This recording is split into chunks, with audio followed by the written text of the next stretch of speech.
You know, people who travel, when they say that doing so really opened up their minds and allowed them to see different perspectives and things like that and how it's beneficial, and they're kind of raving about it. Well, one of the things that I've been thinking a lot about is essentially applying that same mentality, that ideology and principle towards like us as a culture within the United States. The US in and of itself is a very, very large country, right? Like when you consider people traveling through Europe, like Europe compared to the US, like it's apples and oranges, right? Like the US is huge in comparison to Europe, and that's like, you know, a lot of European countries can be, you know, the equivalent of certain states within the US, right? And so where I'm going with this is that as things continue to escalate in terms of tensions within the US, and there's a lot of finger pointing and finger wagging, I do notice a trend that those who travel more and visit more states have a little bit of compassion and empathy, more so than people that are in their own bubble. I mean, we already live in various echo chambers throughout social media and, you know, with the news we consume and perhaps the people that we hang out. And so as much as possible, if we can break through that, I think it is beneficial in that way. And, you know, I think a lot about kind of solutions towards, you know, that sort of de-escalation. And, you know, a long while ago, I actually, you know, thought that like, you know, having everyone be required to be part of the military would just be a unifying force, believe it or not. And, you know, that idea of it, certainly probably not very popular with a lot of people and things like that. And it's not like I'm for the industrial military complex either, but, you know, just having that singular experience, you know, would create just this bond, this connection that despite differences, you know, you could see it, right? It's no different than like a sports team. Well, you know, I say all that because as I've kind of continued thinking about, you know, again, just the de-escalation and bringing together of people, this idea that perhaps, you know, as a nation, we should almost have a mandate that everyone be required to visit every state. And required sounds a little bit harsh, more so like that there's a program to help fund this, right? Part of the reason why people don't travel throughout the world is because of limitations, you know, in terms of funding, and I understand that. But we as a country, you know, within the US, like, that should be sort of an initiative that we should get behind, because I think that would be a truly wonderful, and just make it part of like a curriculum within schools, you know, from elementary school all the way through the high school. Like that would be something worthwhile, in my opinion.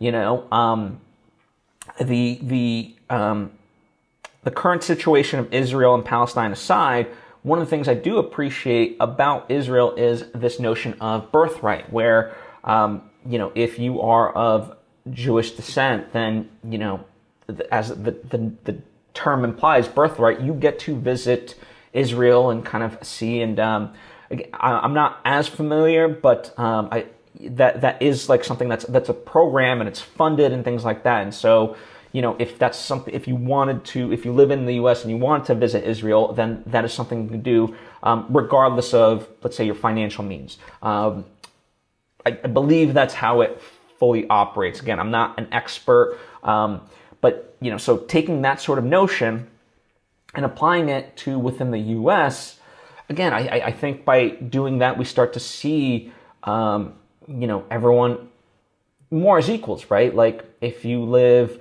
let's say in California, you know, and you consider the flyover states and things like that, and, you know, the stereotypical, they're just hillbillies or whatever, you start to see, no, they're just regular people. And the people that are in the so-called flyover states, you know, seeing people, let's say on the East Coast as these old school elites, or, you know, people on the West Coast as these more kind of new age hippie people, you know, we can start to see our shared humanity within all of this, right? So, you know, for whatever it's worth, I think that's something really worthwhile considering. Now, I'm not blind and ignorant to think like that this is going to happen.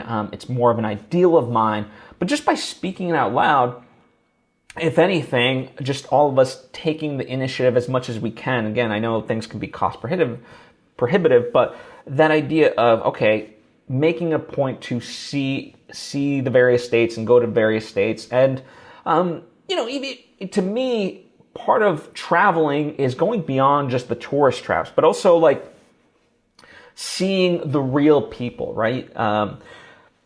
Seeing the day to day, and where they go grocery shopping, like what are the dive bars and things like that. That to me is more exciting than just visiting the Mall of America, let's say, or something like that. Again, not to say you can't visit that stuff either, but I think a combination of therein.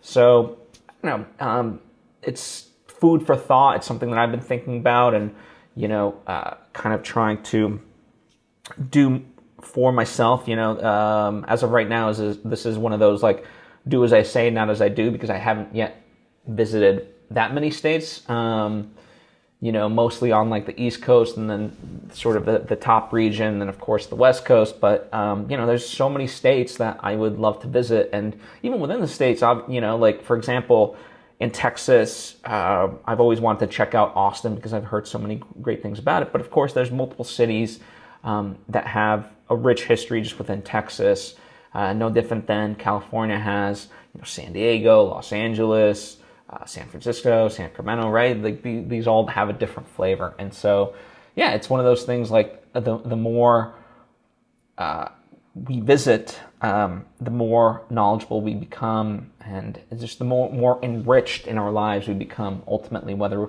it's conscious or not. So yeah, food for thought. Let me know your thoughts on this idea, and how many states have you visited, and how has it altered your worldview? I'm curious to know. So comment down below, or hit me up on social media at Svitek. I appreciate you, and I'll see you next time.